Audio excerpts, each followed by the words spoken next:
Fallout New Vegas has 4 main ways that the game can conclude. 4 factions that we'll have to choose between, single-handedly determining the fate and future of the Mojave Wasteland. From the brutal but undeniably strong Caesar's Legion, to the kinder but vaguely problematic NCR, the brilliant but cold Mr. House, or the hilariously agreeable Yes Man. Which is best and why has been an ongoing topic of debate since the game's release, so in this video we'll be breaking down in detail the many pros and cons of each faction that concedes victory to determine once and for all which is best. Let's get to it. Down at the bottom, hopefully this comes as no surprise to anyone, Caesar's Legion is quite definitely the worst faction to rule the Mojave. Now, as we look closer at this group, I will do my best to find some positive spins on them, but for the most part, for the majority of people, a Legion victory would mean the worst things imaginable. Caesar, or Caesar's Legion, began of course with Caesar himself. Born a man named Edward Sallow into the NCR, his father was killed by raiders when he was only 2, after which he and his mother fell under the protection of the followers of the Apocalypse, the smaller, most charitable faction with seemingly more compassion than anyone else in the Wasteland. For the next 18 years, Edward Sallow was raised a follower of the Apocalypse. Then, when he was 20, he and a man named Bill Calhoun were sent on an expedition to the Grand Canyon to study the languages of the local tribes there, something that Edward saw as a waste of time. Why make smart people learn to talk like a bunch of backward savages? Surely it would make more sense to teach them to speak like us, he thought. The two met with a man named Joshua Graham, already quite proficient in these languages, but that didn't stop the three from being captured and held for ransom by the Blackfoot tribe. At this point, the men learned that the Blackfoots were at war with 7 other tribes in the area, but clearly had no idea how to fight properly. They had weapons, but didn't know how to use them. So, seeing that the Blackfoots would soon be massacred by their rivals, Edward took steps to save them, and more importantly, himself, teaching them how to use and take care of their guns before moving on to crafting explosives, methods of tactical warfare, all stuff he'd read in old world books. Then, when they were ready, Sallow led them in a preemptive strike against their weakest rival tribe, the Ridges, a battle they easily won. Now, this is where we immediately start seeing the brutal tactics the Legion would become known for. After refusing to surrender, Sallow ordered every man, woman, and child of the Ridges killed, so that when he defeated the second tribe, the Kaibabs, they could show them the fate that had befallen the Lancelots. And, not wanting to follow in that total annihilation, the Kaibabs chose to join Sallow instead. This pattern of conquering and recruiting smaller tribes continued until eventually Edward Sallow crowned himself Caesar, a figure from old world books who'd clearly inspired him, then named his grand unified tribe the Legion. From there, in the 35 years that followed, Caesar's Legion grew, securing total domination of Arizona, much of New Mexico, as well as parts of Utah and Colorado, spreading westward until ultimately meeting its match in the NCR, the largest, most advanced, and most civilized group the Legion had ever faced. At the same time, Vegas itself was a city unlike anything the Legion had ever conquered before. So, looking out across the Colorado River at the dazzling lights, as they met Caesar's eyes, he knew that place could be his future Rome. But why choose ancient Rome at all as the model upon which to base his Legion? Well, according to Caesar, it's simply a better structure for a post-apocalyptic society. The NCR, on the other hand, by attempting to emulate the same systems and values as pre-war America, brings with it the same bureaucracy, corruption, and instability that caused that world to be destroyed in the first place. Ancient Rome, on the other hand, was a society born of a far more savage world that nonetheless managed to conquer everything surrounding the Mediterranean, defeating each small tribe as it did so, eradicating their identity, and reusing their people to further serve and strengthen their own empire, transforming many identities into just one. Long-term stability at all costs. The individual has no value beyond his utility to the state, whether as an instrument of war or production. The way Caesar himself explains it, it doesn't sound entirely unreasonable. If we assume that humanity is slowly dying out in this world and that this particular structure is the only way to save them, then yeah, you could argue it's necessary, even if it sucks for every individual who is now seen as more of a tool than a person. But that's just the thing. Caesar's Legion is not the only solution to rebuilding from the ashes of a dying world, nor are their particular methods the only way to broker long-term peace peace between everyone, nor necessarily is the Legion even immune to its own fracturing and civil infighting. In fact, pretty much everyone living in more civilized parts like the NCR unanimously agrees that Legion rule is the worst possible outcome for Vegas and the Mojave. What with their crucifying anyone who speaks out against them, forcing all women into slavery and to become breeding machines, rejecting medicine on the oversimplified premise that only the strong deserve to survive, despite the fact that the revered Caesar himself has a brain tumor. Yeah, it ain't a good life under Legion rule. Again though, it isn't really supposed to be. Human survival is the goal, not individual happiness or moral goods. Anywho, all those fundamentals aside, let's see what exactly happens if we do as Caesar asks. After dealing with the Securitron army under the fort, Caesar will ask that we find and kill Mr. House. Why? Well, simply because he's a powerful figure standing in the way of the Legion taking Vegas. He's also the savior of Vegas and the only reason it's still standing, but we'll get to that later. So, quite simply shooting our way to the Lucky 38 basements, we can declare before House our loyalty to Caesar. Slavery! The future of mankind! What have you done? So the Legion likes slavery, and House, it would seem, does not. So some easy points for him here. After that, aware of the immense explosive power the Boomers have, Caesar extends to them the rare offer of an alliance. If we're able to get them on board, the Boomers will be one of the few factions left alone after a Legion victory. However, if we don't procure their bomber from the bottom of the river, they too will later become enslaved and their identity eradicated. So it was only ever the fear of their armaments that scared the Legion away from conquering them at all. As for the Amertas, Caesar had already been working with them on a plan to quickly kill everyone else on the strip as efficiently as possible, making way for the Legion to march in. Clearly only caring about the territory of Vegas, not the people inside it. Well, except for the White Glove Society, who if, and only if, enabled to return to cannibalism, can also be convinced to side with the Legion. I mean, Mr. House also saw potential in and enabled this group of cannibals to rise to power, but he at least ensured they'd no longer pursue the cannibalistic parts. Then we come to the Brotherhood. No budging on this one. They are a threatening, technologically superior group, and therefore need to be destroyed, easily leading overall to the most death-ridden timeline.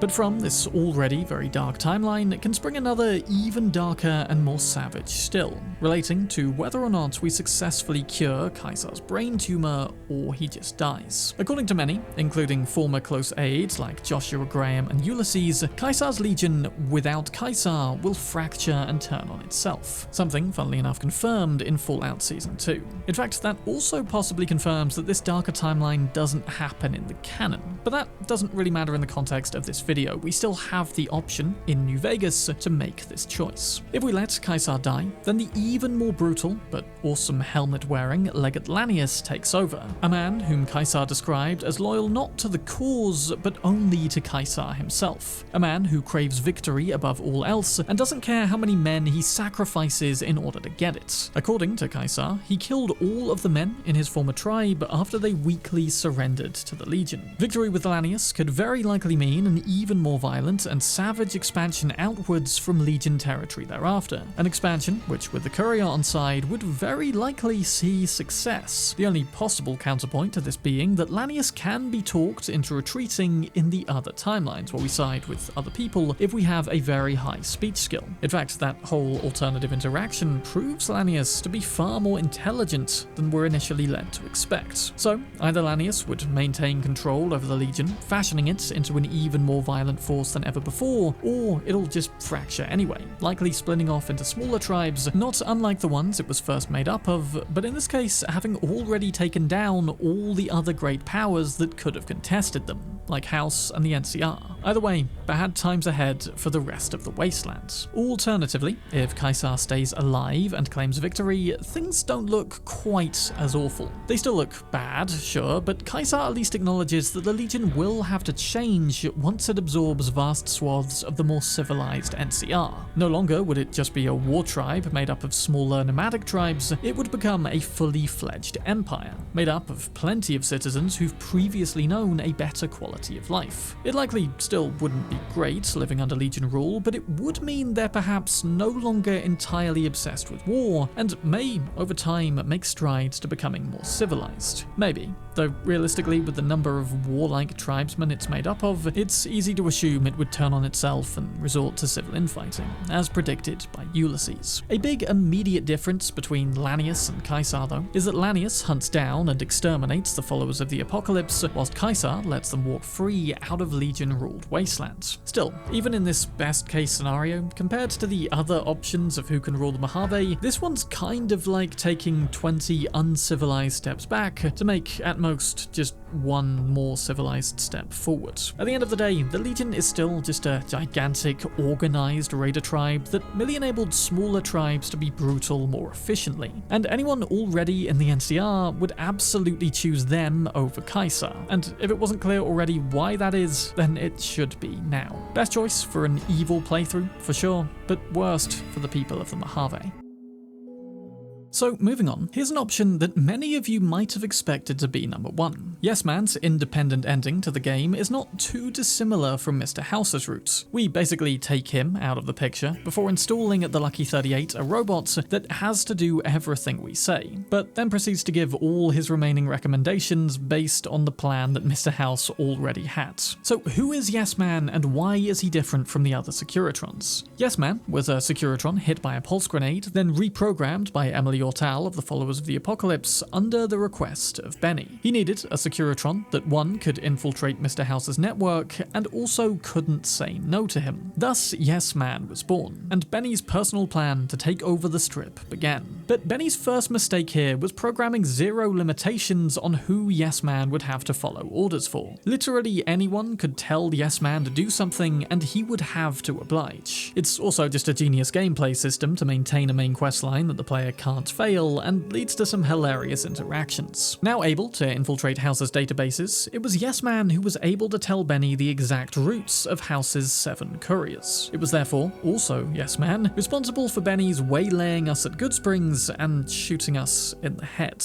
But that's okay now, because quite by luck, on our quest to track down Benny, we stumble into his secret lair at the Tops where he's keeping Yes Man, who, beholden to his programming, has to do what we want. Well, kind of. He more just instructs us to deal with the other factions same as everyone else, and more importantly get him installed at the Lucky 38. So to progress Yes Man's questline, we first need to again remove Mr. House from the picture, who this time will react like this. Your vanity project, doomed to fail. He has got a point, to be fair. Given we're about to enact the same plan he had, we are doing this for no other reason than that we want to be in charge. We believe that we alone know what's best, or we just want power. Then again, doesn't House just want the exact same thing for himself? We'll come back to that point in a bit. House now out of the way, another big choice to make for Yes Man's ending is whether or not to upgrade the army of Securitrons under the fort. Given this whole ending is going to revolve around us keeping order with these guys, it's probably a good idea, but it is kind of funny how Yes Man justifies us not wanting to upgrade them. Oh yeah,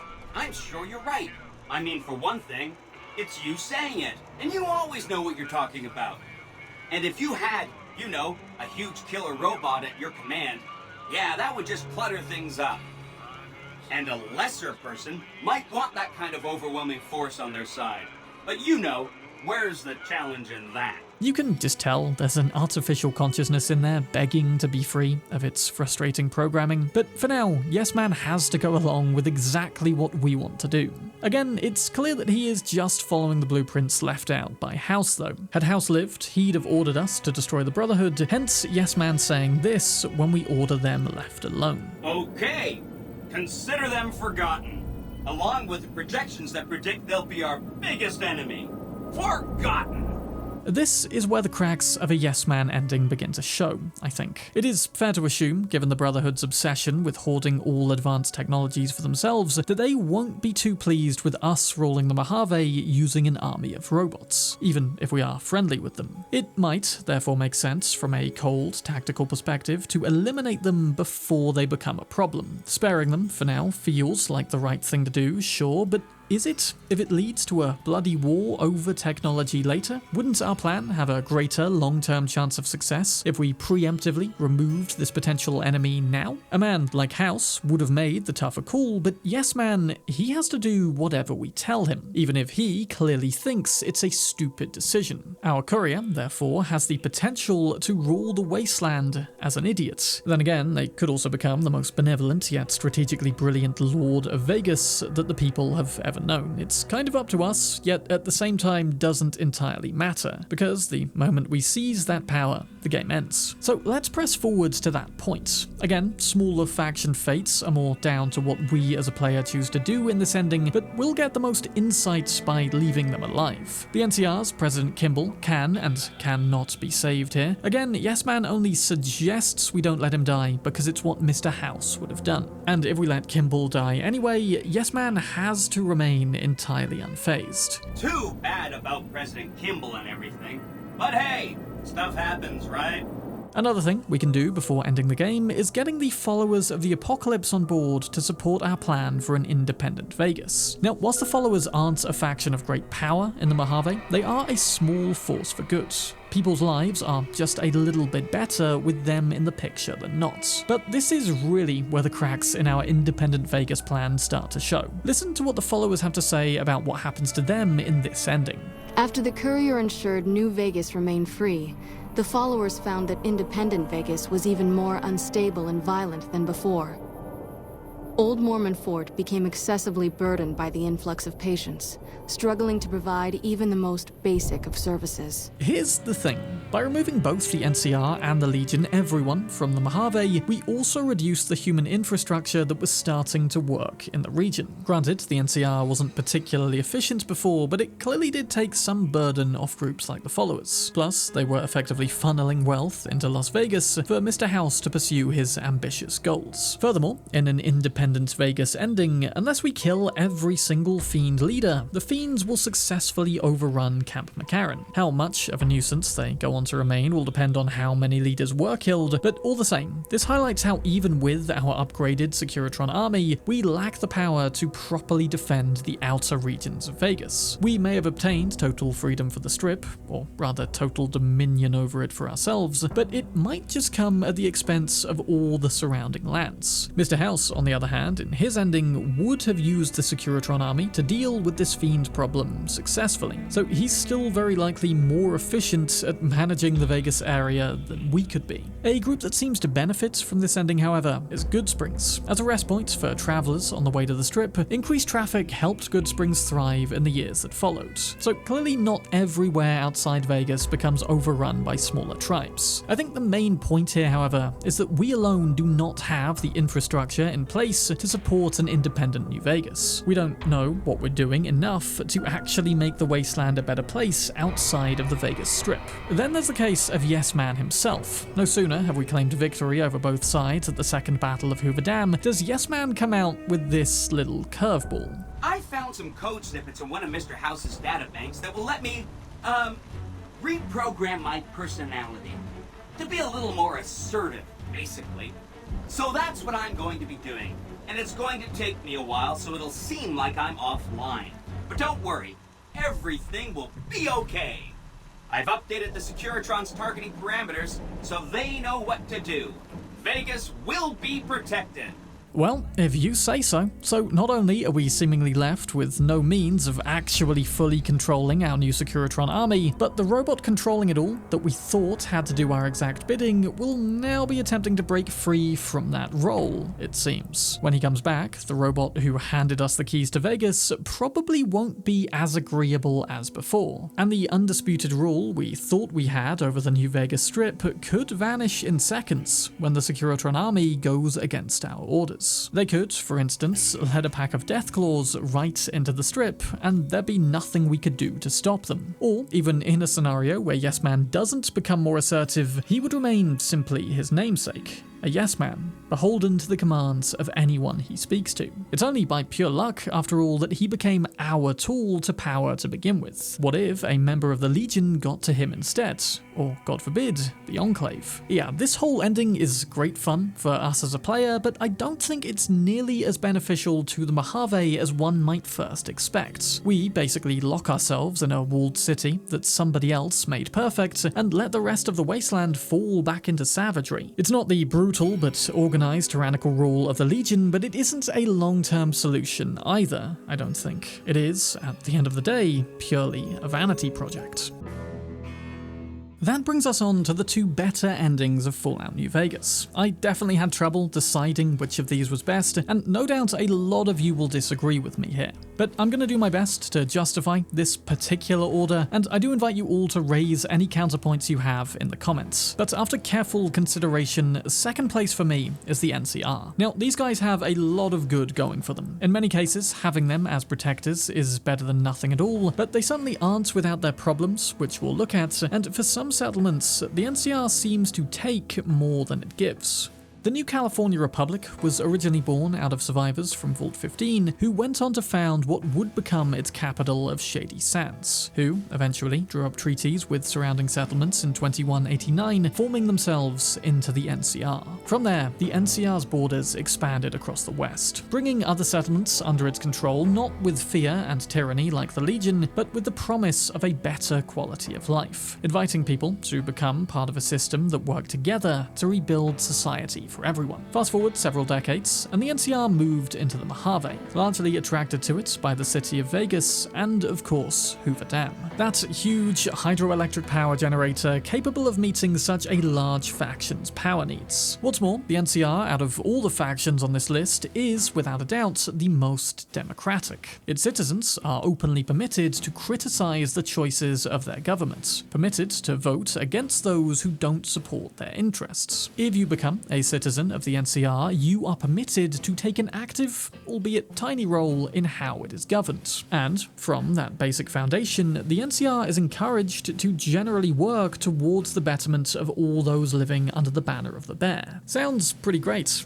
right? Unfortunately, the bigger the NCR becomes, the more bloated and complex, the harder it is for this group to deliver on that vision for all of its citizens. There are so many examples across the game of corruption, idiocy, and weakness in the NCR. Take, for example, the Brahmin Baron Heck Gunderson, who employs ruthless tactics to drive smaller Brahmin barons out of business before buying up their lands, monopolizing the Brahmin trade at the expense of everybody else. Then there's the corruption against those tasked with keeping law and order. The unmarked quest, Keith's Caravan Charade at the Aerotech Office Park, involves uncovering Keith's criminal activities and reporting them to the local Captain Parker. When Parker goes to make the arrest, Keith insults him by mentioning how Parker's wife left him, and Parker responds with the kind of punishment one might expect more of in the Legion. You son of a bitch!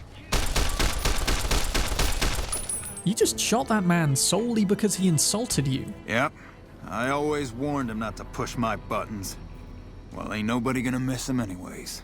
Not that I'm defending Keith's criminal activities here, but the way that this is handled does go against the more civilized nature that the NCR pertains to represent, and it's clearly an example of corrupt law enforcement. I don't think Parker's a bad man, and I don't think Keith's a good one, but if stuff like this can be gotten away with, then what else could the NCR soldiers be permitted to do without consequence? Still, this is nothing compared to the atrocities of the Legion, and I do genuinely believe that most in the NCR want to do right by their fellow citizens. But that's only the corrupt side of it. Now here's an example of utter NCR idiocy, which luckily didn't end as seriously as it could have. After taking the solar plant of Helios-1 from the Brotherhood of Steel, the NCR realized they had no idea how to get it working. So they went door to door looking for anyone with a high science skill, with seemingly no vetting of this process whatsoever. And when a junkie named Fantastic told them he had a theoretical degree in physics, the irony went right over their heads, and they put him to work in the facility with the power to rain down laser fire from the sky. Granted, they probably didn't know it could do that either, but the point here is that they allowed this guy near the controls of a place they fought very hard to win. More than all of that,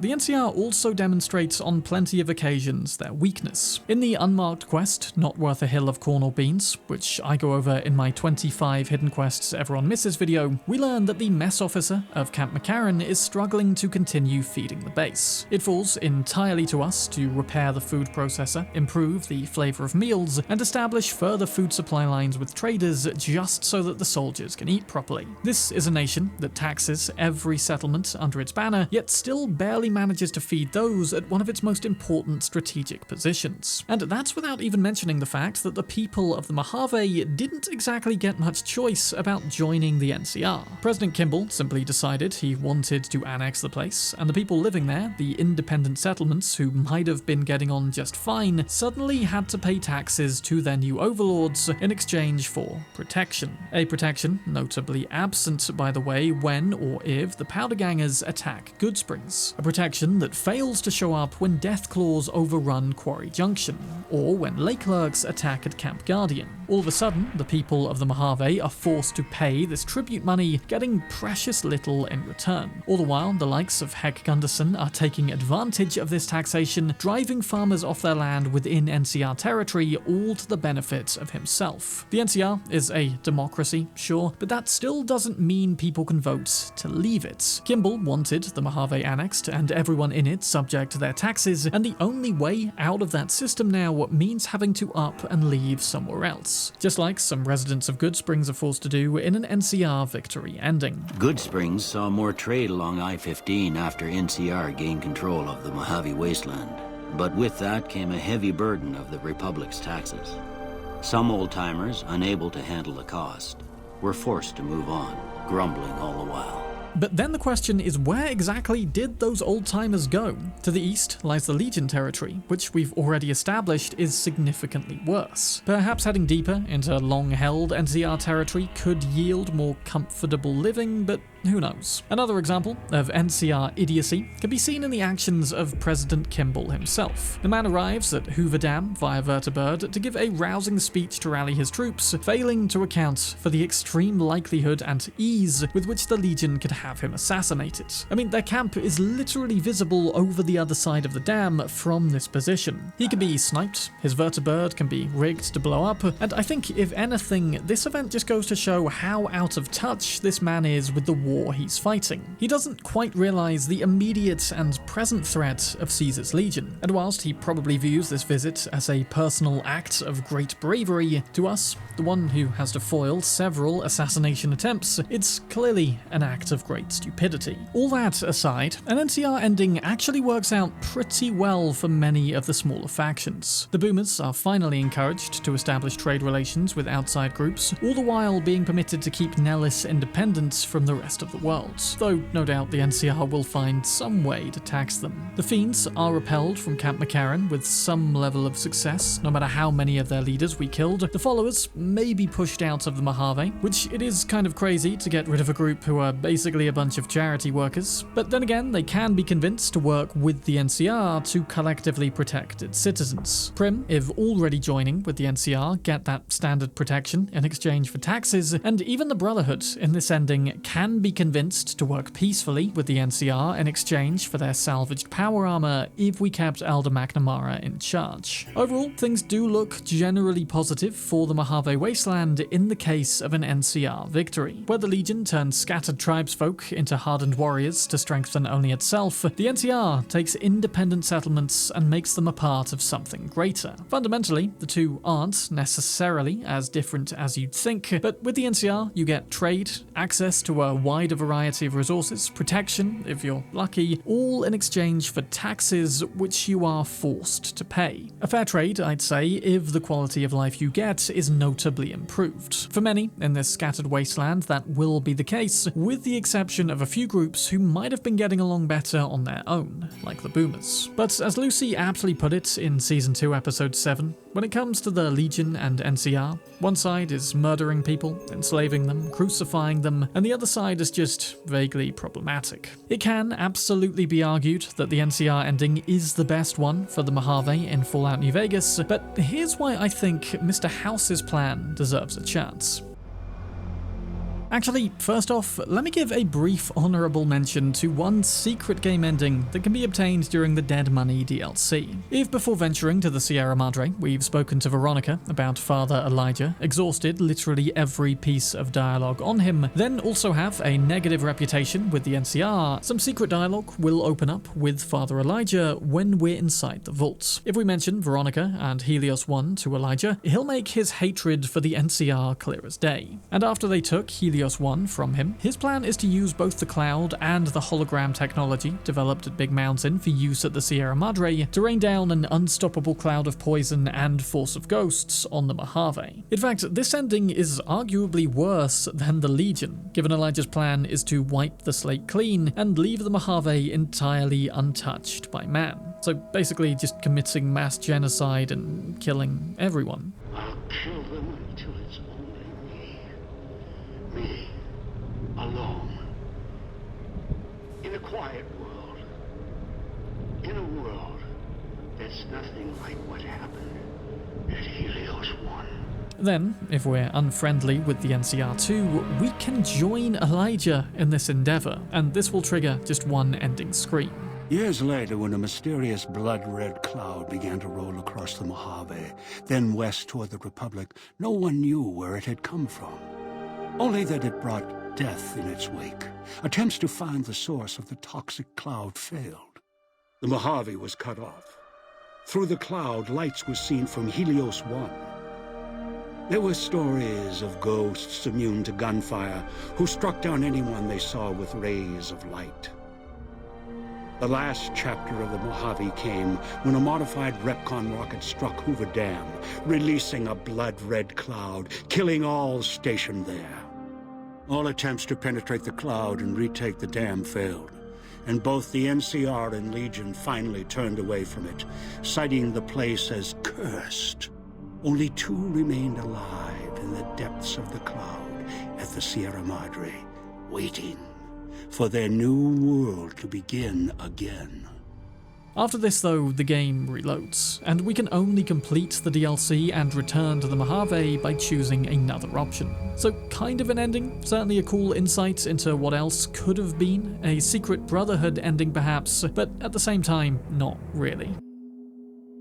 Mr. House, one of the world's most successful businessmen prior to the war, founder of Robco Industries that would later go on to also procure Repcon Aerospace and the Lucky 38. There's no denying House's achievements both before and after the war are impressive. The very fact that he was able to keep his body alive for over 2 centuries, for one thing. Granted, cryoscience in this universe has been able to do the same thing for quite a few people, but House has never been one for simply surviving. When the bombs dropped in 2077, House miscalculated their launch time by just 20 hours. The day the Platinum chip was meant to arrive at Las Vegas was the day after the bombs fell. But even despite the lack of a Platinum chip, the basic systems House already had in place were able to disarm 59 of the 77 warheads heading for the region. Laser turrets then destroyed 9 of the remaining 18, meaning just 9 warheads in total actually landed around the region. None in the city. Had the Platinum chip arrived on time, not a single one would have hit, but even still, Vegas was saved purely thanks to Mr. House's foresight and designation of resources towards saving it. Now, we could call him out and say if Mr. House had the power to save Vegas, then why didn't he try harder to save other places too? Seemingly, this man knew from 2065 onwards that the world was definitely going to end, and he just let it happen, rescuing only what he personally cared about, himself and his city.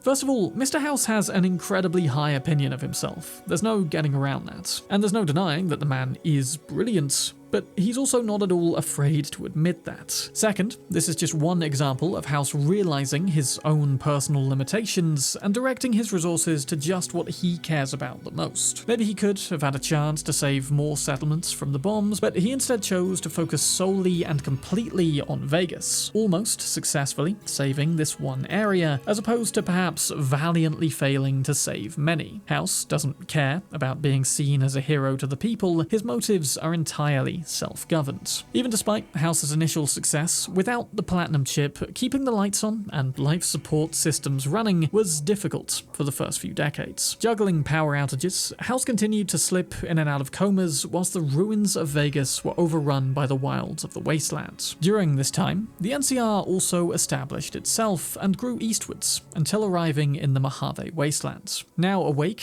and with Securitrons roaming around, recognizing the democratic, expansionist group as similar to something from the old world, House knew he'd need to take action in order to keep New Vegas as his own independent settlement. So, using his fleet of Mark I Securitrons, he contacted 3 tribes descended from Vault Dwellers, petitioning them to come and enjoy a life of luxury, setting up the New Vegas Strip. Recognizing the tenacity of each to have survived for 2 centuries, whilst also being sure to outlaw primitive tendencies like the White Gloves cannibalism. Now, again, we could take issue with the fact that House chose to enlist the help of former cannibals at all, but let's also remember these people didn't grow up in peaceful pre-war time, nor in the comforts of one of the nice vaults. They were forced, for God knows how long, to brave the harshes of the wasteland, cut off from the morals and philosophy of more developed societies, purely following their base instincts of survival. House saw through all of this and gave these people a second chance to become something greater, and in fairness, the White Glove Society and Ultra Lux soon became the most prestigious establishment on the Strip, loved by all of the wealthier citizens visiting from the NCR. And aside from Mortimer's attempt to return the group to its old ways, they do, to be fair, leave that past behind and go on to become something better. So, with the 3 families signed into the charter, House was now not just responsible for saving Vegas, but for rebuilding it. From behind a wall of screens, this man had successfully constructed one of the best post-war settlements in the world. One which Caesar covets as his new Rome, and one which the NCR wish they could fully control. But instead, House brokered a deal with them too, diverting 5% of Hoover Dam's power into Vegas itself, allowing NCR citizens free access to the New Vegas Strip, all in exchange for House's absolute sovereignty over Vegas and peace between him and the NCR. The NCR could probably seize Vegas by force if they wanted to, though pretty much all their military power is currently spent just keeping the Legion at bay.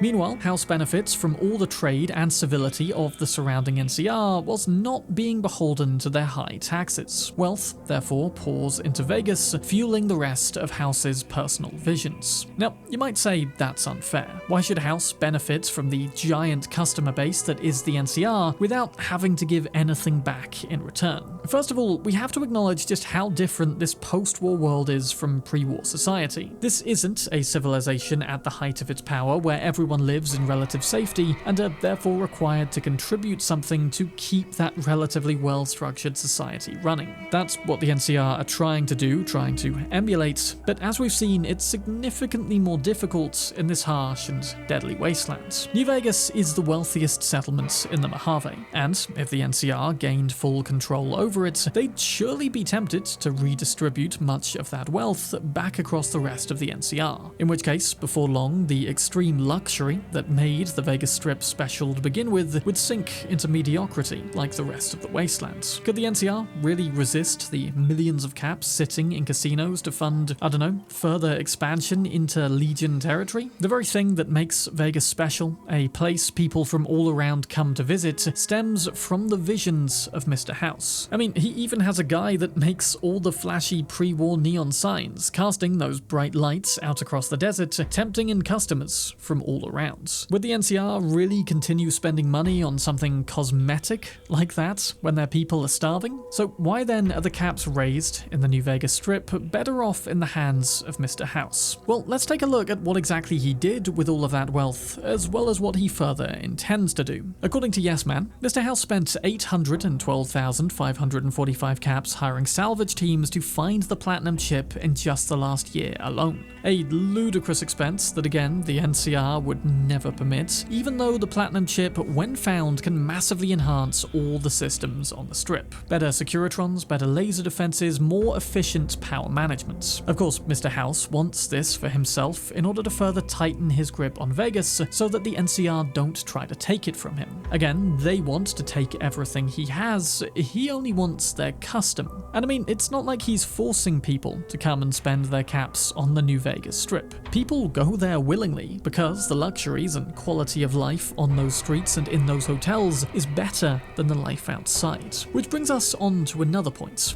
Outer Vegas. Whilst the Strip itself gets rich off people's pre-war indulgences, the likes of Westside and Freeside are left off far poorer. Homeless lie destitute on street corners, thugs assault lone passers-by in broad daylight, and all the while House sits in his ivory tower without a care in the world. Again, he could probably do more to improve the quality of life for these outer areas, but doing so would divert resources from his primary goals. Goals which the sooner he can achieve, the more ambitious his endeavors can become. Besides, Freeside especially still benefits greatly thanks to its proximity to the New Vegas Strip. Mick and Ralph's, the Van Graffs, and the Atomic Wrangler are all still thriving businesses, less dear on one's wallet than the luxuries of the Strip. And if the Strip were, say, overrun by a pack of Deathclaws as we see in the show, well, Freeside would clearly still exist, but no doubt would become a lot poorer because of it. Now, Mr. House's intentions after receiving the Platinum Chip can of course be first-hand delivered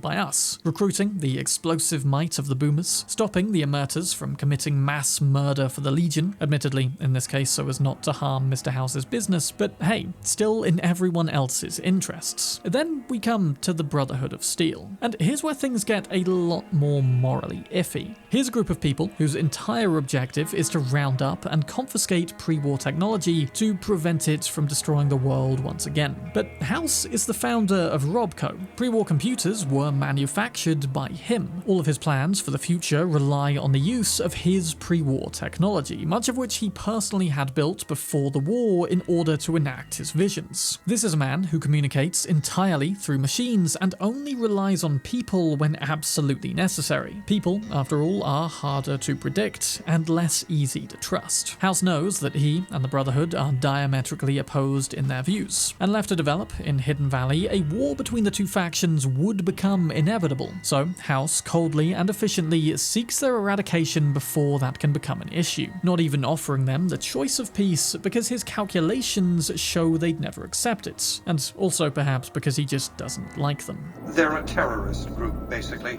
Militant, quasi-religious fanatics, obsessed with hoarding pre-war technology. We're talking about a coterie of bulging-eyed fanatics who think all pre-war technology belongs to them. They'll never accept my using an army of robots to defend New Vegas. While it's a fight I can win, I'd rather sidestep it altogether. It's difficult, because on the one hand, House is probably right. The Brotherhood, as an organization, will contest House's ownership of all his pre-war military technology. But, on the other, we now have to wipe out an entire settlement of people. Some fanatical and unwavering, as he says, but many more innocent, simply born into the Brotherhood and knowing no other life. People, some of whom, given the opportunity, might choose peace, or to simply walk away.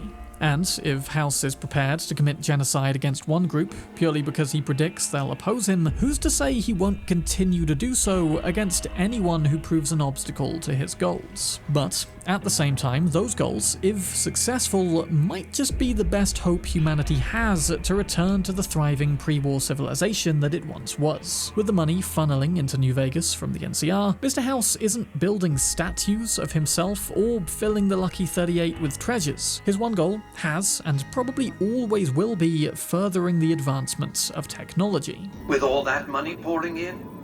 Give me 20 years, and I'll reignite the high technology development sectors. 50 years, and I'll have people in orbit. 100 years, and my colony ships will be heading for the stars to search for planets unpolluted by the wrath and folly of a bygone generation. Tall claims for a man that spent 200 years in and out of comas, but given his existing resume, these goals don't actually seem too far-fetched. He did procure Repcon Aerospace prior to the war, so clearly this space colonization goal has been on his mind for hundreds of years. And even if House's predictions are off by quite a magnitude, I think eventually, left to continue, he would achieve space colonization, getting humanity off of this one rock, ensuring we're not purely an Earth-dependent species, and saving us from near extinction. That is, at least, if Mr. House can remain alive for all that time. It is clear from the other endings just how easy it is for one to get down to the chamber containing his body, taking it offline or utterly annihilating it, triggering the publication of his self-written eulogy, something which certainly reinforces the extremely high opinion House had of himself. And I don't think it's entirely fair to say he's humanity's only hope of a brighter future, though he'd certainly believe it to be so. But hopefully, given enough time, a group like the NCR could eventually grow to achieve similar feats. But again, they are massively bogged down by their own need to adhere to the short-term everyday whims of each of their citizens. It'd be far tougher for a group like the NCR to pour funds into a space program when they can barely feed their own citizens. House, on the other hand, is entirely unimpeded by bureaucracy, committees, and all in all the opposing desires of other people. He makes enough money by delivering the product that is Vegas, something people happily and willingly buy into, then cleverly uses that wealth to invest into even more products that the human race would be increasingly more willing to pay for. If given the opportunity to leave this radioactive planet for one greener and more peaceful, I'm sure many would jump at that opportunity, because it would be a direct improvement to the life they have now. This all said though, I still don't think House's ending is necessarily as brilliant as this all sounds. Whilst the guy has vision, sure, he is still only human, and an arrogant one at that. Much of what he wants for humanity is certainly in their interests, but as we see with the Brotherhood,